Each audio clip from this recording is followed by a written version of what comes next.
qué hablamos cuando hablamos de violencia hacia las mujeres?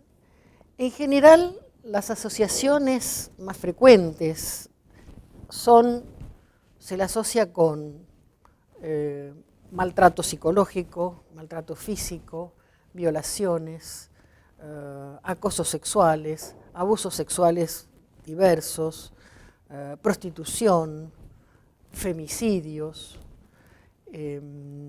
Si viviéramos en África o viviéramos en Asia, asociaríamos probablemente también con mutilaciones genitales, con casamientos forzados de niñas de 10, 11, 12 años, con abortos de fetos femeninos, con infanticidios de niñas.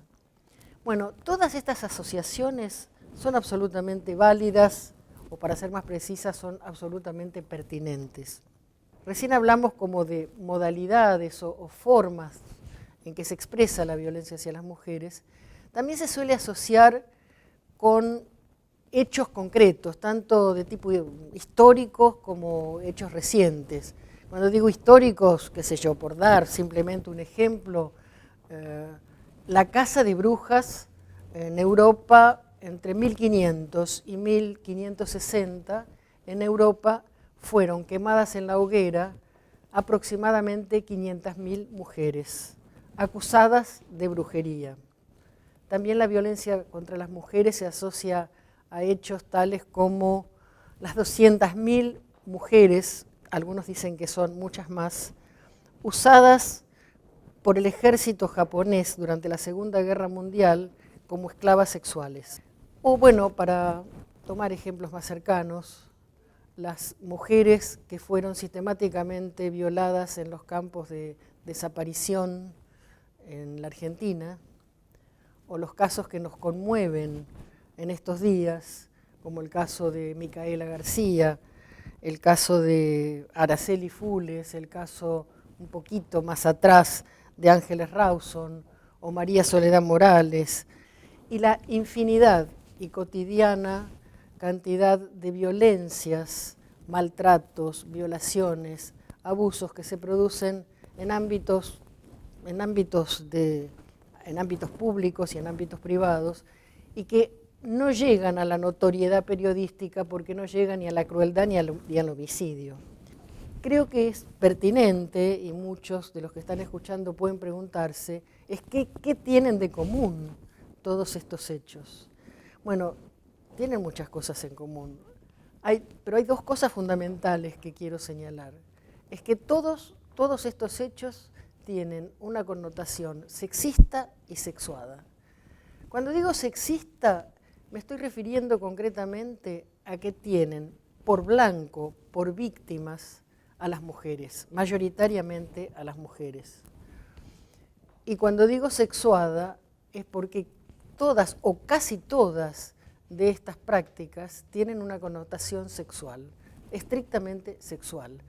Y pensemos en los nombres: violación, violaciones sexuales, prostitución, que es explotación sexual, abusos sexuales, acoso sexual. O sea, el adjetivo sexual está reconocido en muchas de estas prácticas.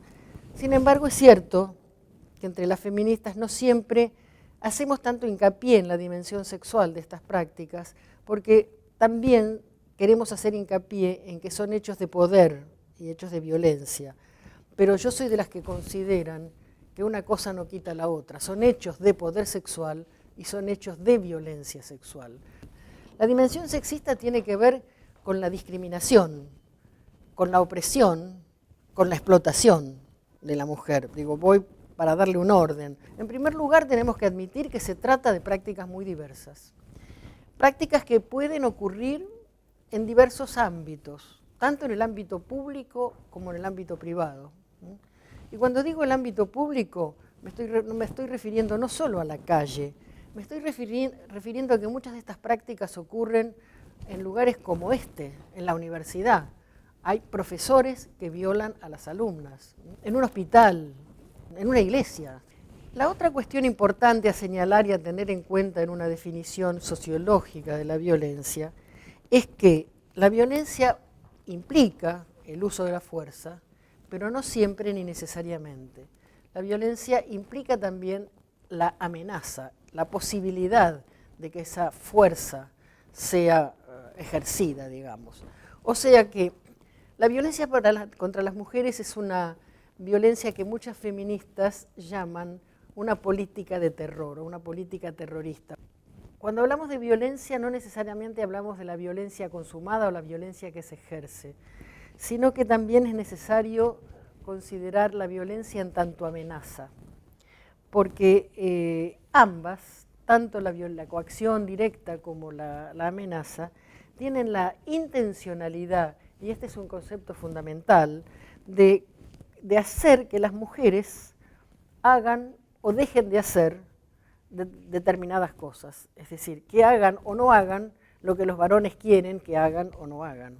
La intencionalidad tiene que ver con el deseo, la voluntad, la imposición del varón y la coerción o la limitación de la libertad y la autonomía de las mujeres.